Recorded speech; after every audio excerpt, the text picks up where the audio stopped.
cordial bienvenida al doctor Guillermo Olivera Díaz. Gracias, doctor, por conectarse. Bienvenido. Un saludo. Muy bien, muy buenos días.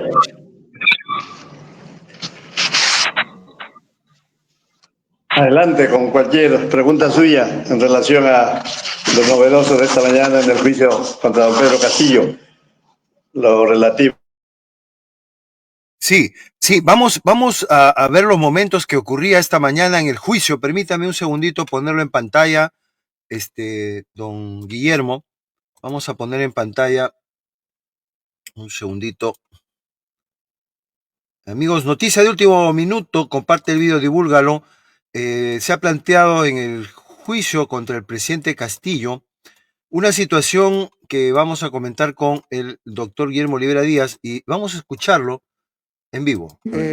Con todo respeto, antes de iniciar y proseguir con el proceso, la defensa técnica de la señorita Bexabe Chávez Chino quiere formular, como en efecto se hace la recusación contra usted, doctora Norma Carvajal Chávez. Y paso a fundamentar la recusación, si usted me lo permite, señora magistrada. Ojo, acaba de mencionar una palabra, la recusación, y entonces ahí el abogado le pide, ¿no es cierto?, formular esa recusación y exponerlo. A ver, un minuto. Entonces ahí se ha paralizado todo y hasta ahora estamos esperando. Adelante, doctor Guillermo Olivera Díaz, ahora sí le cedemos la palabra. Sí, encantado, Wilmer. En efecto, estuve escuchando la audiencia contra don Pedro Castillo y como primer punto muy novedoso fue que el abogado de Betsy Chávez Chino pidió uso de la palabra y al concedérsela planteó la recusación, esa sola palabrita, y luego dijo a la sala que si le permiten fundamentar, lo hará. Al respecto, quisiera decir lo siguiente. Una recusación es una solicitud que se hace para que se aparte una magistrada, en este caso Norma Carvajal Chávez. Pero para que se aparte no porque se le ocurre a la defensa, sino porque hay serios motivos, serios indicios, graves elementos que hacen sospechar de su parcialidad, Es decir, ha negado su condición de juez al convertirse en una juzgadora parcializada. Y respecto a este término de parcialidad, yo debo subrayar que esta es una norma constitucional. Se encuentra prevista en forma expresa en la Convención Americana de Derechos Humanos, en el artículo 8, en donde enumera los atributos de los jueces. Uno de ellos debe ser la imparcialidad. Y eso repite el Código Procesal Penal, el que vienen aplicando estos tres jueces supremos provisionales, en cuyo artículo 1 se legisla sobre la acción penal, la que inicia el Estado contra uno que supuestamente ha cometido un delito. Y en ese mismo artículo 1 se refiere en forma expresa a que el juez debe contar con imparcialidad. No es juez si es parcial. Si es parcial es parte, ¿no? Así que hay legislación constitucional y legal que ameritan la recusación, la misma que se puede plantear en cualquier momento, como es este el caso, y por los serios motivos, porque esta jueza ya recusada, aunque falta la fundamentación, que la escucharemos luego, ha resuelto, ha sentenciado a don Pedro Castillo en 13 ocasiones, Norma Carvajal Chávez, tú ya sentenciaste a tu acusado presente frente a ti en 13 ocasiones anteriores. En 13. Tú con tu firma le ordenaste su detención preliminar judicial de 7 días. Tú con tu firma le ordenaste una prisión preventiva de 18 meses. Tú con tu firma, tu sello, tu identificación y tus razones sesgadas, le ordenaste una prisión preventiva de 36 meses en forma totalmente ilegal, porque esa prisión preventiva por ese término solo procede en delitos complejos, y este caso de rebelión no es nada complejo, porque es una simple lectura de unos 3 o 4 minutos dentro del Palacio de Gobierno, fuera de un estatus de flagrancia. Tú, con tu firma, Norma Carvajal Chávez, resolviste una cuestión previa, es decir, rechazando el requisito de procedibilidad que se llama antejuicio y que según tu criterio no es posible emplearlo para un presidente de la República como Pedro Castillo Terrones, por cuanto había cometido un delito en estado de flagrancia y que, siendo flagrancia, no le correspondía que se aplique las normas constitucionales, ni le correspondía que se apliquen las normas reglamentarias, lo que constituye un delito de prevaricato. Entonces, por 13 fallos, los que algunos han reseñado, es que eres juez sospechosa de parcialidad. Si tuvieras dignidad, si tuvieras pudor, si tuvieras decoro, no habrías integrado jamás esta sala. Pero como ahí tienes tus cuates, como ahí tienes tus San Martínez, como ahí tú tienes tus Neiras, ellos son los que te consienten y ellos son los que te han puesto de directora de debates. Y en la dirección del debate, precisamente has mostrado tus garras, tus uñas, has mostrado que eres tremendamente sospechosa de parcialidad. Por eso es que se te está recusando. Ha debido ser un poco más antes, muy bien, pero está bien que se haga en este momento. Y el tribunal o la sala, es decir, con tu intervención, no ha tenido que suspender el curso de la audiencia, porque siendo un recurso legal como es la recusación, el tribunal primero tiene que escuchar el pedido, tiene que escuchar la fundamentación y no recesarse, no suspender la audiencia para deliberar a escondidas, a hurtadillas. No, ustedes tuvieron que escuchar, además de la palabra recusación, toda la fundamentación que debió hacer el señor abogado. Esa fundamentación precisamente se refiere a los 13 procesos en que tú has intervenido y has fallado contra tu actual acusado. Por lo tanto, no debes ser juzgadora si ya la has sentenciado.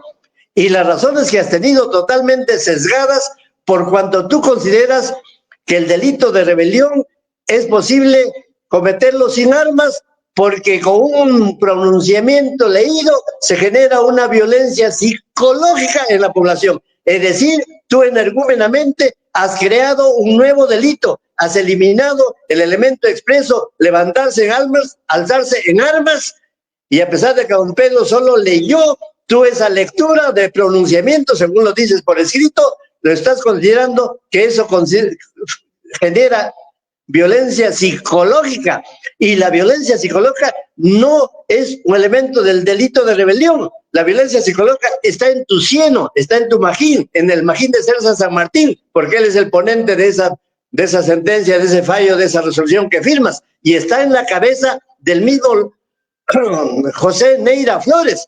Ellos son los que creen, citando autores españoles, aplicando un código penal extranjero, que la rebelión puede ser una rebelión elefantiásica, que no interesan las armas, que si no interesan los efectos. ¿Cuáles efectos, brutita? Si ningún efecto se ha producido en ningún peruano, al contrario, el efecto ha sido muy mayoritario. Mucha gente, quizá cientos de miles, quizá millones, salieron a protestar en todo el país por lo que estaba sucediendo contra don Pedro Castillo. Así que tú eres una sospechosa jueza de parcialidad, sospechosa de parcialidad. Entonces has debido escuchar los fundamentos, exigir los fundamentos antes que resuelvas, para que el señor abogado tenga la oportunidad de referirse uno por uno cada uno de esos fallos que tú has tenido contra tu actual acusado. No puedes haber sido jueza fallando contra el acusado y ahora de nuevo erigirte en jueza de un nuevo caso, cuando ya tienes el criterio que ya se cometió el delito de rebelión y tienes el criterio de que esa intervención en la comisión del delito de rebelión fue de Pedro Castillo Terrones, además tienes el criterio que tiene graves elementos fundados de convicción para haber ordenado la detención preliminar judicial primero, la prisión preventiva 1 y la prisión preventiva 2, la de 36 meses. Por lo tanto, si en tu criterio ya hay prueba escrita, documentada, oral, de que el delito se ha cometido, ¿qué diablo haces ahí? Si ya tienes un criterio anticipado, si ya tienes un criterio fallado, un criterio resuelto. Por eso es que antes que resuelvas, antes que leas tu resolución, ordena que el señor abogado sustente, argumente, fundamente la recusación para que el Perú entero se entere de cuáles son los graves elementos que hacen sospechar de tu imparcialidad, que no eres imparcial, es decir, que eres sospechosa de parcialidad, y parcialidad viene de parte, estás haciendo como parte acusadora, estás haciendo como parte civil, representando al procurador, representando al Estado.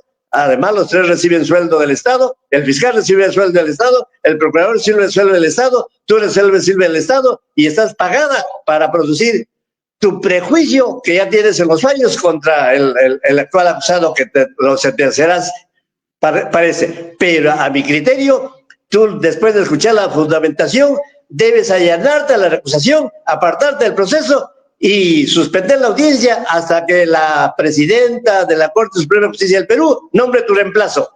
Adelante, Wilmer.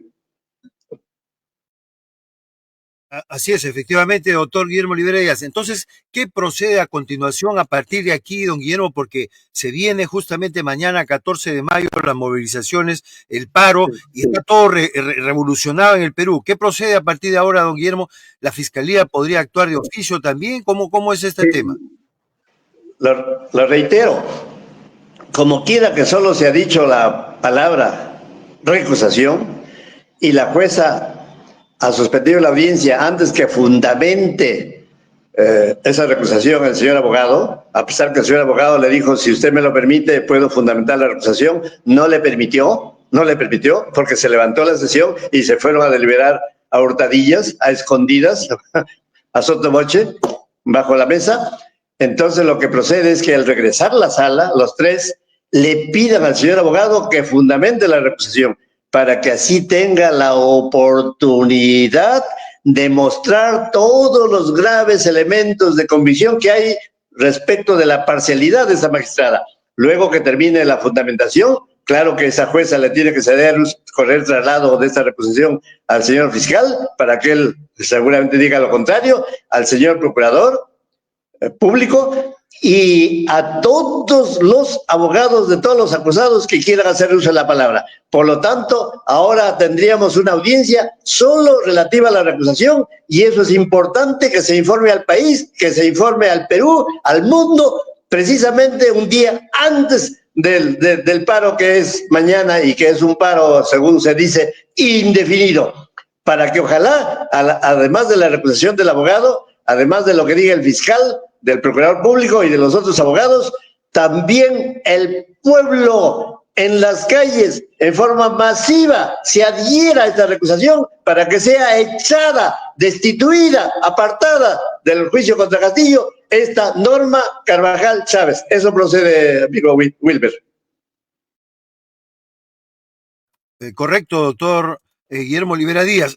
Entonces, amigos, por favor, comparte el video, divúlgalo. A partir de ahora, en este juicio se tiene que tratar exclusivamente este tema, tal como lo ha dicho el doctor Guillermo Olivera Díaz, que no nos mareen, lo están haciendo a escondidas, han cortado la sesión y vamos a estar pendientes, justamente, vamos a estar pendientes de qué se resuelve. Si se resuelve ahora, mientras estamos en vivo, lo conectaremos, y si no, esperaremos y haremos otro programa. Doctor Guillermo Olivera Díaz, le agradecemos infinitamente que nos haya puesto sobre alerta. Usted siempre está alertando a la población. Es impresionante. Un pequeño añadido. Wilmer, un pequeño añadido, por favor. Por favor, adelante, don Guillermo. El derecho de defensa del acusado es un derecho constitucional, es un derecho humano. Se encuentra expresamente reconocido en el artículo 139, inciso 14 de la Constitución Política en vigor. Allí se dice, nadie puede ser apartado de la defensa en cualquier estado del proceso. Precisamente estamos en un estado del proceso que se llama juzgamiento.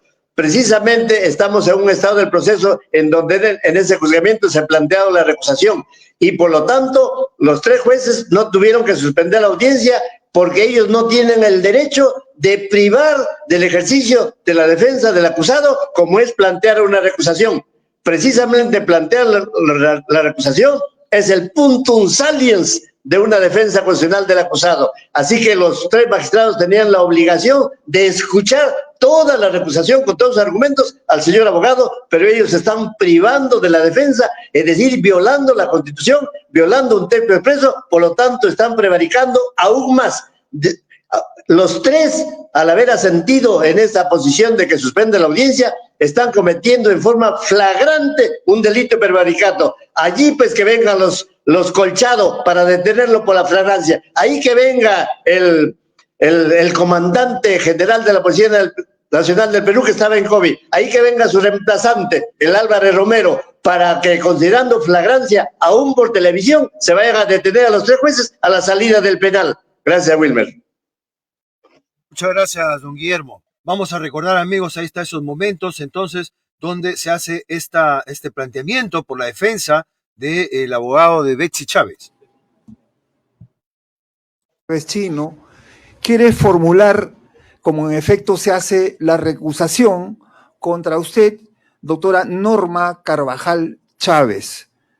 Y paso a fundamentar la recusación, si usted me lo permite, señora magistrada.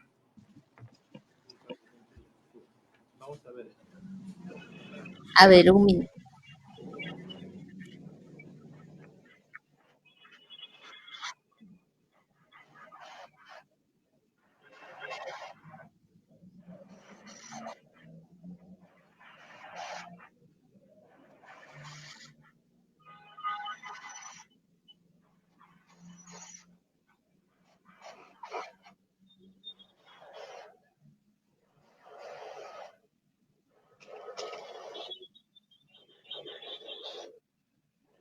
Ahí está, amigos. Entonces, no se le permite al abogado ejercer su derecho a explicar los motivos que fundamenta su recusación.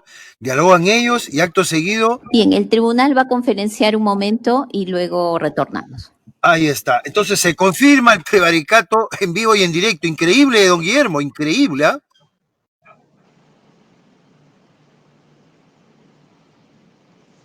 Increíble, pero cierto. Efectivamente, don Guillermo, increíble, pero cierto. Ahí está, hasta ahora no regresan, vamos a actualizar la página. Siguen ellos dialogando, estarán conferenciando con César San Martín, pues el inefable. El mentor, el oráculo de Delfos. Así es, don Guillermo. Él fue el ponente de la primera resolución de la Sala Penal Suprema del 13 de diciembre del año 2022, en donde precisamente aparece que un pronunciamiento leído es un hecho que materializa un golpe de Estado con la intervención de Pedro Castillo. Eso es lo que dijeron y lo configuraron como delito de rebelión por considerar que con esa lectura de pronunciamiento se habría producido una violencia psicológica. Es decir, han reemplazado un pronunciamiento leído como materialización de un golpe con la intervención del presidente Castillo en lugar del elemento del delito, en lugar del elemento expreso del tipo penal de rebelión que dice que es necesario alzarse en armas, sublevarse en armas, hacer un levantamiento en armas, utilizar a las Fuerzas Armadas, a las fuerzas policiales, utilizarlas como la utilizó el inefable chino Alberto Kenya Fujimori el día 5 de abril de 1992. Inclusive coordinó la noche anterior en la casa de Hermosa Ríos, en la escuela del ejército, por ahí vive él, con Montesinos y con todos los generales, porque esa misma noche se ordenó, antes que se lea el discurso de disolución del Congreso, esa misma noche se ordenó que las Fuerzas Armadas tomen emplazamiento en cada una de las instituciones, en particular el Congreso. Así que cuando fueron al Congreso al siguiente día, los congresistas a pretender ingresar, y como ya no tenían un amoyano, no podrían haber ingresado porque ahí se encontraban tanquetas, habían tanquetas en la calle Junín en relación al Palacio de Gobierno, habían tanquetas en los periódicos de circulación nacional, el comercio, la república, habían tanquetas en el Poder Judicial y de paso se robaron los expedientes, todos los de Alberto Fujimori, todos los de Vladimiro Montesinos, es decir, hicieron un saqueo armado a todas las instituciones, además de disolver el Congreso. Eso es levantamiento armado, eso es alzarse en armas, José Neira Flores. Eso es alzarse en armas, César San Martín Castro. Eso es alzarse en armas, Norma Carvajal Chávez, y no los disparates, no las sandeces, no los aquelarres jurídicos que ustedes dicen, las falacias, diciendo que un pronunciamiento leído, que ustedes lo citan, produce una violencia psíquica en la población. Eso es crear un delito, y los delitos no son para ser creados ni por los fiscales ni por los jueces. El delito lo crea la ley y no los jueces. Ustedes han creado un delito y eso también es prevaricato, porque están realmente inventando una ley que no existía, salvo esa ley en el cieno, en el prejuicio de estos San Martínez Castro, de estos Neira Flores y de estos Carvajales Chávez. Gracias, Wilmer. Muchas gracias, don Guillermo. Entonces, bueno, nosotros estamos haciendo una transmisión, de momento siguen dialogando ahí, vamos a esperar, si le parece, don Guillermo, estaba escuchando a la fiscal de la Nación y me gustaría saber su opinión. ¿Cómo ve esta labor de la nueva fiscal? ¿Es más otra Patricia Benavides o es un poco diferente, don Guillermo? No tan Patricia Benavides, no tan Nelia Colán. No es el copia y pega, no. Ella está haciendo dentro de sus posibilidades legales constitucionales lo que ya ustedes saben le está haciendo. Sin embargo, eso es trabajar a media tinta. Eso es servir a dos haces. En este caso, un poco a la represión del delito, como corresponde a la fiscal de la Nación, contra congresistas, contra ministros, contra jueces, y simultáneamente no producir otras acciones radicales como la que habría sido, y yo he sugerido que la nueva fiscal de la Nación ha podido reemplazar a la fiscal suprema que renunció, pero reemplazar con uno que tenga otro criterio y no el criterio de la Carvajal, para que ese nuevo fiscal habría producido el retiro de la acusación contra los 6 acusados, en cuyo caso la Sala Penal Suprema, aunque sea provisional, estaba obligada a hacer esa resolución que da por declarada el retiro de la acusación y ordenarse el archivo del expediente, y habrían salido inmediatamente en libertad todos los que se encontraban detenidos, aunque quizá don Pedro no, porque él todavía tiene otras prisiones preventivas por otros casos. Además, la fiscal de la Nación ha debido, eso sí le competía solo a ella, dejar sin efecto todas las intervenciones que hizo la fiscal de la Nación anterior, Patricia Benavides Vargas. Ella era absolutamente incompetente el 7 de diciembre del año 2022 para pedir lo que fuere a los jueces. Ella era incompetente, no podía pedir nada. Por ejemplo, no podía hacer el requerimiento de detención preliminar judicial de 7 días contra Pedro Castillo. No podía pedir mediante oficio que le levanten el antejuicio, porque el Congreso no levanta el antejuicio porque la fiscal de la Nación le pide mediante un oficio. No, para levantar la prerrogativa del antejuicio se tiene que realizar todo un procedimiento que se inicia con denuncia constitucional, intervención de la subcomisión de acusaciones constitucionales, intervención de la comisión permanente, intervención del pleno y por fin resolución acusatoria de contenido penal del Congreso, en donde es el Congreso el que autoriza el procesamiento, en donde es el Congreso que dice procésense a Pedro Castillo Terrones por el delito 1, el delito 2, el delito 3, el delito 4. Solo así es posible ordenar el procesamiento de un presidente de la República en funciones pero en este caso la fiscal de la Nación lo hizo motu propio en esa petición en donde ella pide que se le levante la prerrogativa del antejuicio. Ella misma hace incompetentemente, inconstitucionalmente, delictivamente la calificación de los hechos como 4 delitos. El delito de rebelión, alternativamente conspiración, abuso de autoridad, atentado contra la paz pública. Y ella no tenía que hacer esa cuádruple calificación de los hechos como delitos porque no había sido autorizada por el Congreso. El Congreso, por ser un órgano elegido, es el único que ordena a la fiscal de la Nación y ordena al juez que a un presidente en función, aún en funciones por la ley que permite el 117 de la Constitución Política, le pueda abrir proceso el juez o requerir las medidas la fiscala por los delitos que el Congreso tuvo a bien decidir concretar después de toda la prueba actuada en el proceso de antejuicio. Aquí no. Aquí en ese oficio dominguero del 11 de diciembre, la fiscal de la Nación calificó los hechos como 4 delitos. El Congreso sesionó y sesionó el domingo en la noche, sesionó el lunes a la 1:30 de la mañana, votó y solo obtuvo 67 votos, de nuevo en forma delictiva, de nuevo en forma inconstitucional, porque para votar ese procesamiento penal no pueden votar en el Pleno del Congreso los miembros de la Comisión Permanente, porque así lo dice el artículo 100 de la Constitución Política. Dice el artículo 100 de la Constitución Política que corresponde al Congreso sin participación de la Comisión Permanente, es decir, sin participación de todos los que integran la Comisión Permanente, que son 30, dicen 31, dicen 32, dicen 33, dicen 34, cualquiera.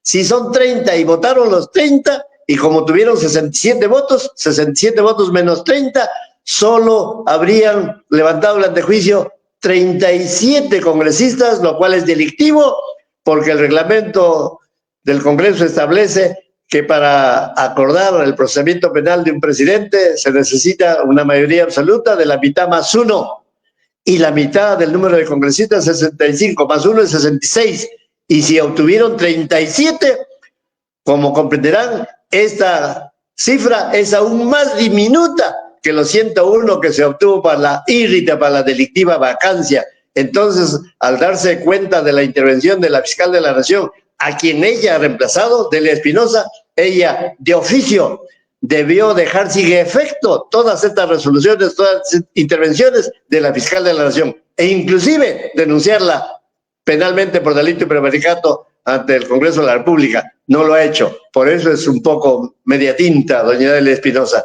Yo me equivoqué cuando la creía que iba a ser el 100%. Recuerden que yo la visité el 19 de diciembre del año 2023, casi un año después que había sido bajado, detenido Pedro Castillo, y yo lo visité a Delia Espinosa porque precisamente en ese momento estábamos candidateando para la Junta Directiva del Colegio de Abogados de Lima.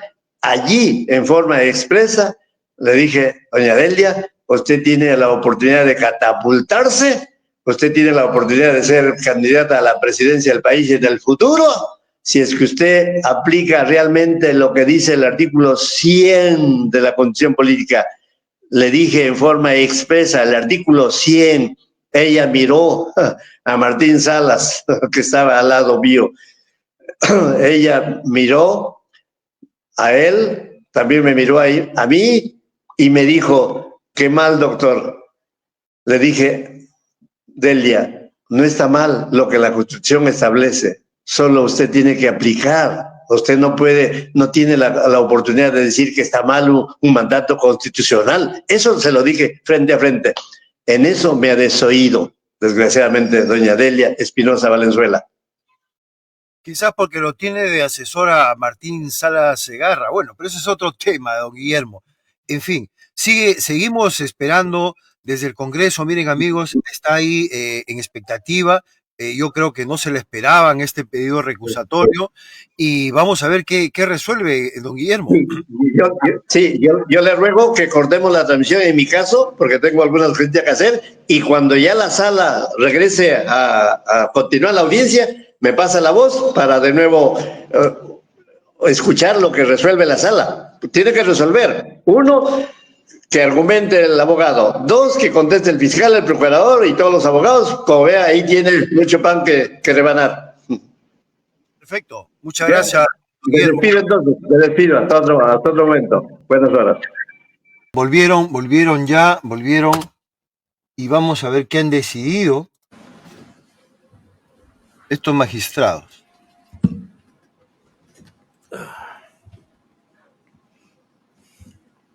Bien, vamos a reiniciar siendo las 11:35 de la mañana, dando a conocer la resolución que hemos emitido colegiadamente frente a la recusación que se indicó por parte de la defensa de la señorita Chávez contra la señora abogada Carabajal. ¿Me escucho? ¿Alguien ha hablado? Sí, de la red. ¿Perdón?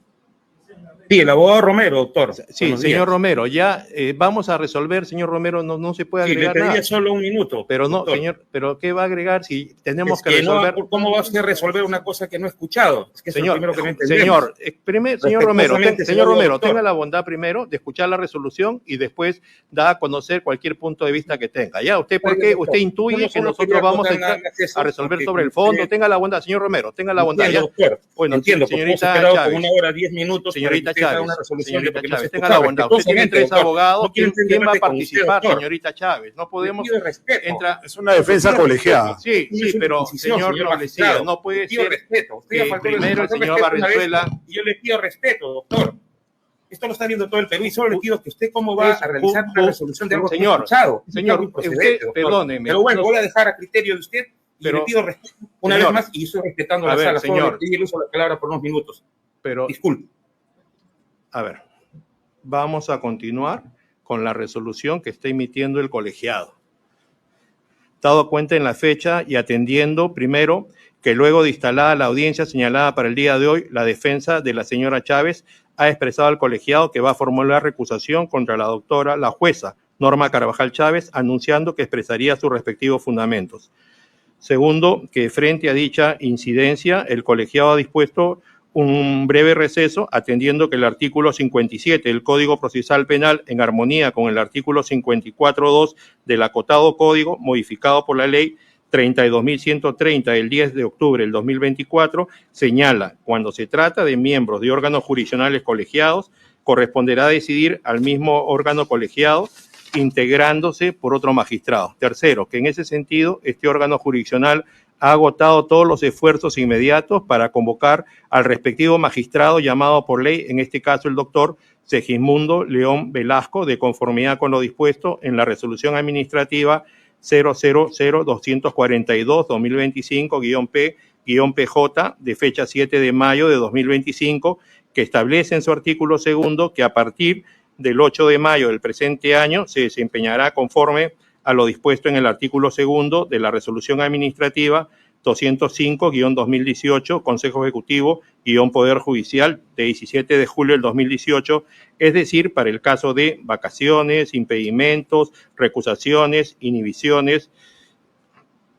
Cuarto, que al haberse comunicado la sala con la relatora de la Sala Penal Permanente, Susana Vera, esta ha manifestado que el doctor Segismundo León se encuentra en audiencias y que tiene programadas hasta las 12:30 del día aproximadamente y luego pasarán a la respectiva deliberación. Cuarto, que siendo ello así, ante tal imposibilidad material de solución inmediata, se resuelve. Primero, convocar al llamado por ley para el trámite de recusación anunciado por la defensa de la señorita Chávez a efectos de que en la próxima audiencia, que será el día jueves 15 de mayo a las 9 de la mañana, se proceda con el trámite de ley.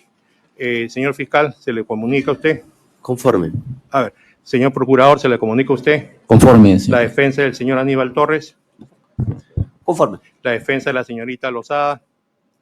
Conforme, señor juez. La defensa del señor Venero. Conforme, señor La presidente. defensa de la señorita Chávez. Conforme, señor magistrado. La defensa del señor Huerta. Conforme. La defensa del señor Castillo. Conforme. Bien, se suspende esta audiencia entonces para el día jueves, pasado mañana a las 9 de la mañana, para ver lo que corresponde en este asunto, señor. ¿Ya? Muchas gracias. Conforme al Código Procesal Penal. Buenos días. Amigos, jaque mate le han hecho. Han tenido que convocar al sustituto, entonces parece ser que van a cambiar a la fiscal Norma Carvajal, a la jueza Norma Carvajal y